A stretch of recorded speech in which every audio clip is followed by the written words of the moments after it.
And so that was really my intro to the goth music. In our area, this being the mid 90s, so I'll date myself a little bit there, but in my area it was very, very difficult to get any information on goth bands. So we struggled quite a bit in this area to really find anything that could be called goth. And there were some bands that we started listening to that later on weren't anything that were included in what people now would consider goth at all. We thought it was goth, but the rest of the world didn't. At that point, The Crow was released, and I also started playing Vampire the Masquerade, which I'm sure will elicit some groans from people here and there. But those things really helped me to focus on my look away from the chains that I wore around my wrists and as a belt, and just closer to what most people would consider goth now. Less biker, more goth. And so that was kind of an interesting change that kind of took place while we were discovering more goth bands and other influences. Quite a few years later, I involved myself for the first and only time that I did any self-harm. And it's slightly comical. I don't even remember what the situation was, what happened that caused it.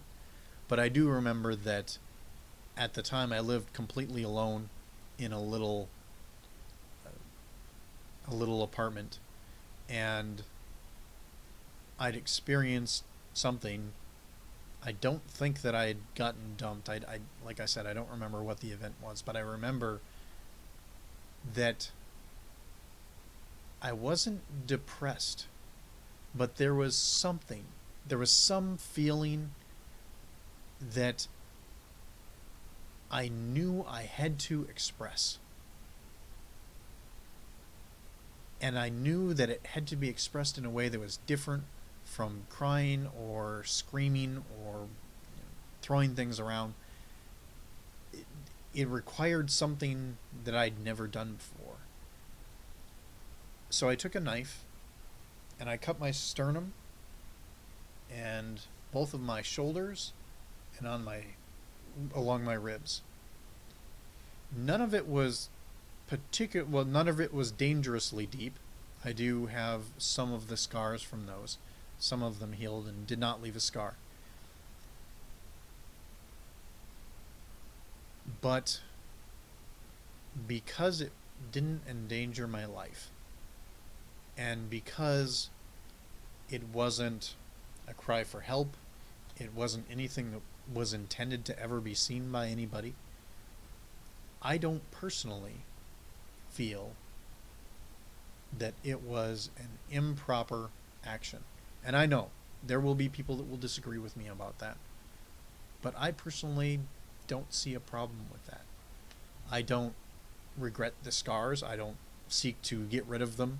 They're a reminder that I did have to take that step at one point in time. I've never done it since.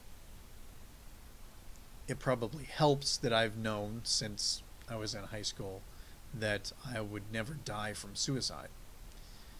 But it's likely that that experience is different from the self-harm that a lot of people are engaging in more modern times. But there may be others out there that can relate to that.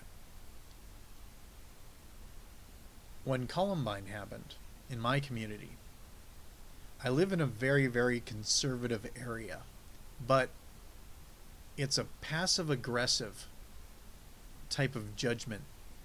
Of course, we heard all of the trenchcoat mafia news media that everybody else heard.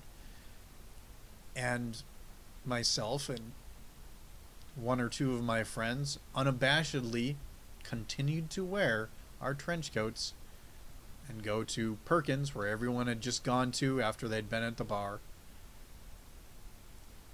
But we knew that nothing physical would happen. In my area, people will judge the hell out of you in their mind. They won't say anything. It comes into effect if you're applying for a job or socially dealing with people, but nobody's going to say nasty things about you in public or throw anything at you or beat you up or anything like that. I'm lucky enough that in my area I've never had to be concerned about that kind of thing. We're very non-confrontational here. But that's just a different view on how somebody came into the goth culture. I spent a lot of time, several years, where I didn't necessarily leave the culture, and it wasn't anything I specifically stated, but I wasn't paying any attention to any of the music that was coming out. A lot of those influences were still there, but I was simply paying attention to other aspects of my life.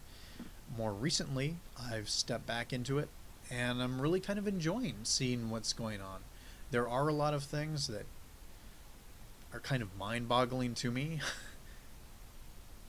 Concerns that people have that in the mid-90s wouldn't have been anything we would have worried about.